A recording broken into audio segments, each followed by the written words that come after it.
Hey YouTube, Poopslag here, and this is TurboFat, an open source puzzle game. I'm making it in Godot. The source code's linked below if you want to see how it all works. But this month I was adding Chapter 2's environments and cutscenes, but there were a few things I needed the cutscenes to do, like remember a thing you did earlier so you can do it later, and those things weren't yet supported by the little chat script language I came up with, so I had to grow that a little bit, and I'll show you how I did all that stuff. And in addition, I had some extra time at the end to add a fun little intro screen and a few other little extras. So I hope you'll stick around to the end to see all that cool stuff. Anyway, let me show you what I did. So for story reasons, and I assure you not laziness reasons, the second area has pretty much all the same assets as the first area, just arranged differently. The only thing is that now you are trying to upgrade from your crappy, undecorated restaurant and get it to look more like a restaurant and look cool and professional. So I thought it would be cute if in a fit of Nintendo logic, you progress from left to right and you start at your crappy restaurant and then, meet customers and stuff. And then at the end, as your cool decorated restaurant, you're like, well, how did it get over here? So I don't think anybody will notice, but it's just a cute little touch. So undecorating the restaurant interior actually took a big chunk of time because I had to draw all new assets for like the boring gray walls and the concrete floors and other kitchen stuff which you don't have yet. So I replaced all like your stove. You don't have a stove, you just have a cardboard box with the stove drawn on, and that made me giggle. But then for the floor, the floor has these vertical and horizontal lines because I wanted these big concrete slabs that are bigger than one tile wide. So I drew a tile set with these lines on them, but I also didn't want it to look perfectly pristine. I wanted it to have these little concrete divots, just sort of randomly scattered about. So I wrote an auto tiler where you can check this little auto tile box and it'll randomly assign these dots. And the way it does that is just by having a list of which tiles in that tile set are like pristine and which ones have imperfections. Then it'll sort of randomly decide tile by tile, like, yeah, that one should be clean, that one should be clean. Hold on, I rolled a really low number on this RNG thing, so that one will have a flaw on it. Yep. So I wrote and choreographed a whole bunch of new cutscenes tying together the plot for this chapter, where basically you move into this empty building. You meet Tunithi, who's sort of the artist who's going to help you design the building and make it look nice, like a restaurant, and presumably all the chairs and tables. He does a whole crap ton of stuff that they don't really talk about. And your coworker Sidger, who's a chef, she doesn't really know anything about cooking, but she just sort of like picks everything up as she goes and fakes it till she makes it. All these cutscenes were written in this custom language called ChatScript, which just streamlines everything. Just is line by line, what people say and what moods they have using little anime emojis. It's been really fast and easy to work with, so I'm grateful I wrote that tool earlier. I don't know how long this kind of stuff would have taken me. So this is the first chapter where I needed cutscenes to change based on decisions you made earlier. So I added this flag system where you can have a line of dialogue which will set a flag, like say, oh, if you picked this, then set flag sensei gender to female. You said I think she's a woman or something. And then later cutscenes can check that flag and say, if that flag is set to female, then use this dialogue. Otherwise, use this other dialogue. Um, and then I also added support similarly for short phrases, where if the player says, I think the restaurant should be called the Fats of Life, it'll store that in a little string. And then later on, you can recall that and put it in dialogue wherever you need it. And this is also when I finally bit the bullet and incorporated tracery, which, if you're not familiar with tracery, it's a simple tool in language for generating text. And specifically, the thing tracery did, I needed was they have a way of making something possessive. So if you say, this is Eric's lunchbox versus this is Doris' lunchbox, it knows, well, for Eric, you need an apostrophe S, and Doris is just an apostrophe. And that's just a dumb English thing, but I wanted to get it right.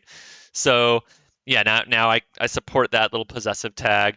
And then I also expanded tracery just a tiny bit to support localization, where you can say, here's my list of English possessive rules. Here's my list of Spanish possessive rules, which Spanish is much easier. You just don't do anything.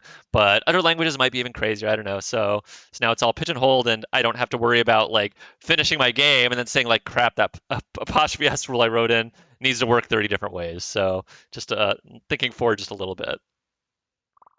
I also tweaked the chat themes to be a little bit more readable. These are dynamically generated based on the creature's colors and stuff. So a purple creature will always have purple text, but you can see on the left, the old text was just pretty much impossible to read.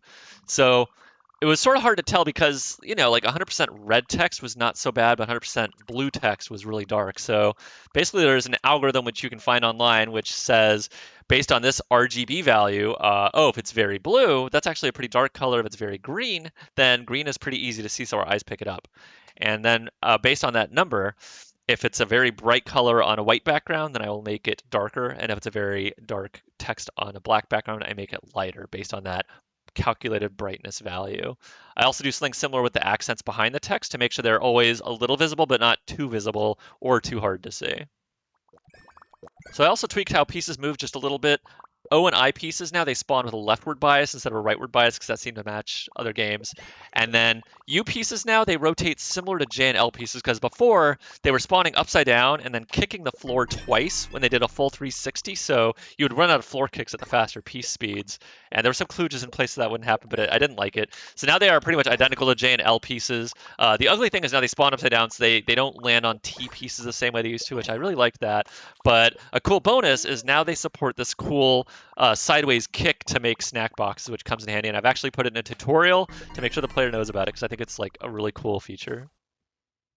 So I massively redesigned the loading screen based on the one I liked from Katamari Damacy, which had like the king's head bouncing around and letters shooting everywhere. So I wanted something sort of like that. So what I came up with was this orb that I drew with all the turbofat pieces cut out inside it, and then it would spit out pieces from that orb, and I drew that too. And then the pieces arc towards the loading bar at the bottom that is increasing. And the way they arc is the orb calculates like it just shoots them out in a straight line and figures out like, well, that's where it would be if they didn't home in on anything. So it just has that coordinate stored in memory.